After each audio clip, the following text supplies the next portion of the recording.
So off we go then. We'll just have we're out for about an hour, I suppose, and if the wind is blowing, it's good news because it means the mosquitoes are at bay. And I think with this weather they will be absolutely ravenously hungry. So if you want to feed the animals, expose your pig pits. Behind us, or in front of us, whichever, is the church, which was consecrated in 1853. You won't. Built of Kentish ragstone, sort of typical mock Gothic, but it closed in 2008 simply because there was just so few of us left to take part. The old church used to be just up in the corner there.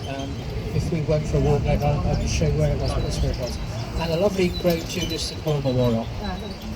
This was where the old Georgian dragon used to be, and the whole garden used to have bare fist fighting taking place up until about 130 years ago, not very long ago actually.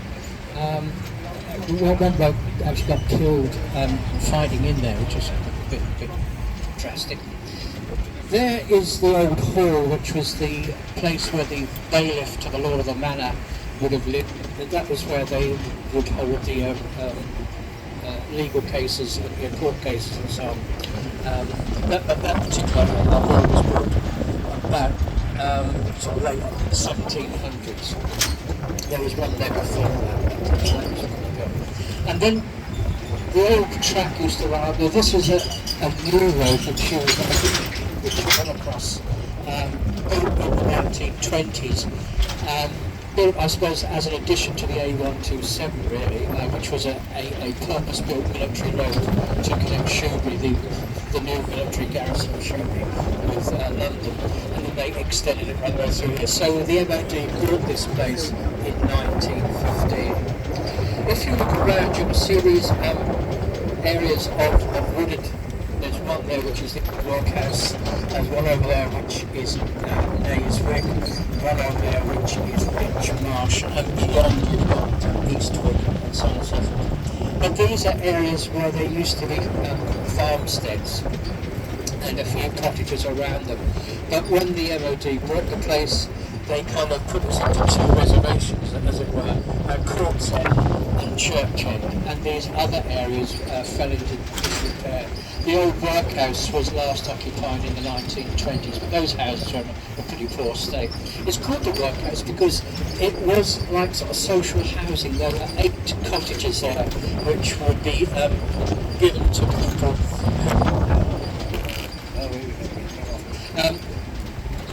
which were given to people of sort of poorer standing.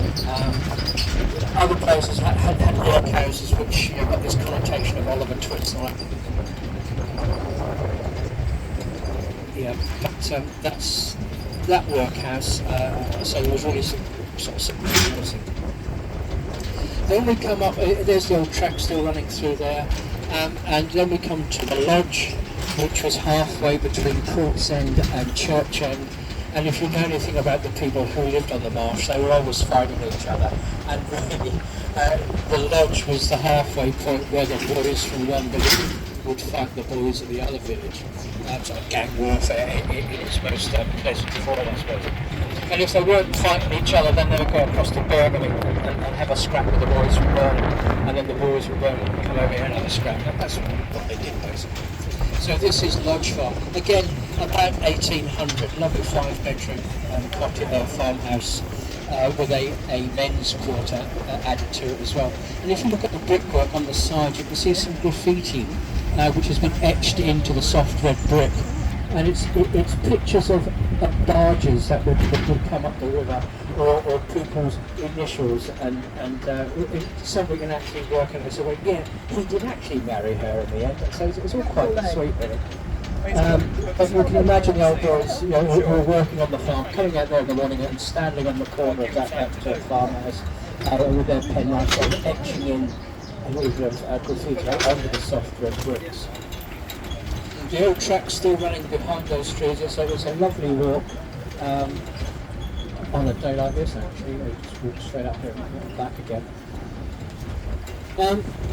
We're coming up to the first of the major sea walls that were built on Foulness. If you could try and imagine Foulness at one time being a loose connection of marshes which would, at low tide you could sort of walk across planks and so on, and at high tide they would be cut off. But eventually it was economically viable to put a seawall around all these low-lying marshes. Each marsh might have its own seawall, but then they put one around the whole lot. And this first one, which we're going to come across directly now, was put in the middle of the sort of 1400s. You can see the track running off to the left that way, where it doesn't look much, and the track now running off to the right, and that was the old seawall. So 1450 this was land, and the other side now here, this would have been the North Sea. So you can see how the track sort of meanders around that way and goes across to those trees over there that used to, and it run across that way. And we will pick it up again a bit later on. So what we're doing now is we're heading towards the North Sea, and it's a sobering thought that actually what we're doing is we're heading uphill towards the sea. At high tide, Foulness is below sea level. It is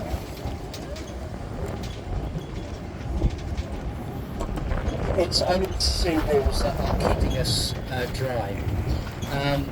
You might have noticed the roadworks that are going on as you come onto the island, and a set of traffic lights, which is quite exciting.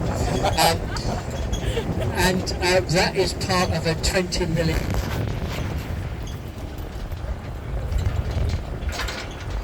Part of the £20 million seawall project.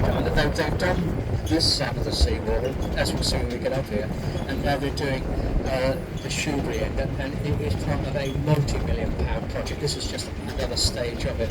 So when people say, is the MOD going to stay here? Well, yes. We come to the next seawall, which was about 1500, and you can see it running that bank there. You can see that there's the seawall.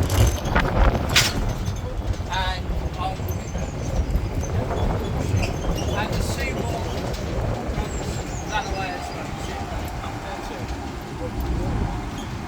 Tree farm built in the 17th century, a sort of Dutch influence, and with a bit added on to it. But again, going uphill. Those houses there were the last houses to be built in Foulness.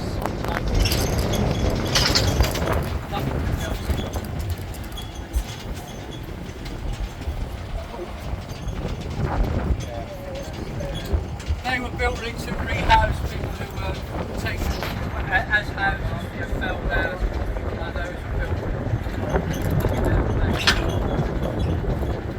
If you look where I'm pointing out, the seawalls there, but in front of the seawall there is a concrete linear structure. And that is a replica of German defences of the Second World War. If you go to Calais, you go to the Channel Arms, you will see these huge German concrete blocks done in place.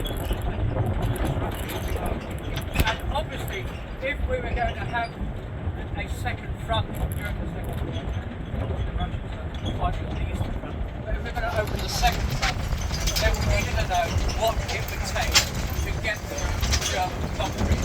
So the best way to find out is to actually build something and then try and blow it up. So through there are examples of German concrete, and some of it's about half the thickness of a container, and you can see that the shells are going quite the way through it. This is reinforced German concrete, and they're penetrating it with these shells. Incredible. There's also bits of German Autobahn and some Japanese concrete. So this is what they're doing, trying to see what it would take to get into that part of its defence. The last seawall on the mainland, and you can see quite clearly there. And it's almost like a series of levees. Next to the ground, higher, there's a bit of gravel on the back, so we're going to step up again about 6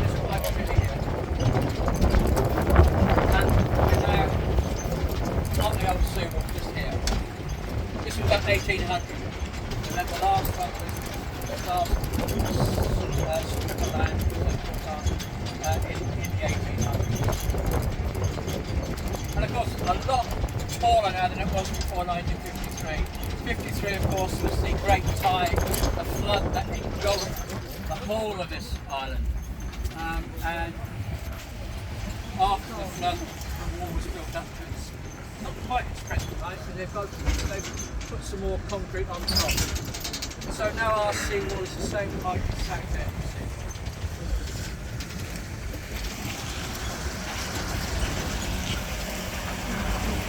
If you've got a coat and you're not wearing it, I should take it with you because it can be a little bit chilly up there. It's bad enough to keep, listen to me, but it can be cold.